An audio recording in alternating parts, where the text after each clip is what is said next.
సేమియా పాయసం చేస్తున్నాను సగ్గుబియ్యంతో. మా పిల్లలు సేమియా పాయసం అంటే ఎంతో ఇష్టంగా తింటారు. అమ్మ ఈరోజు చేయమంటే చేస్తున్నాను, చూపిస్తా. సేమియాలు సగ్గుబియ్యం తీసుకున్నాను.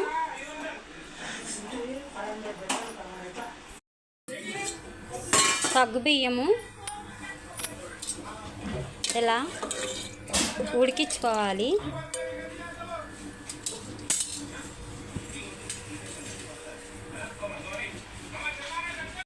సేమియా తగినంత తీసుకొని నెయ్యి వేసుకోవాలి. నెయ్యి వేసుకొని 2 స్పూన్లు నెయ్యి వేసుకొని ఇలా దోరగా వేయించుకోవాలి. అది కొంచెం చూడండి, ఎర్రగా రావాలి. సేమియా ఇలా ఎర్రగా వేగాక చూడండి, సగ్గుబియ్యం ఉడికించుకున్న సగ్గుబియ్యంలో సేమియాలు ఇలా వేసుకోవాలి. చూడండి, సేమియా వేస్తున్నా.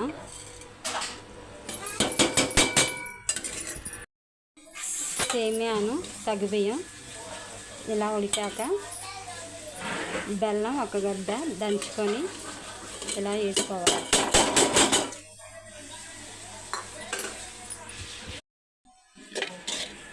సేమియాను సగ్గుబియ్యం కరిగి బెల్లం వేసాం, బెల్లం కూడా కరిగిపోయింది. ఇప్పుడు పాలు పోసుకోవాలి. జీడిపప్పు కిస్మిస్ దోరగా వేయించుకోవాలి. చూడండి,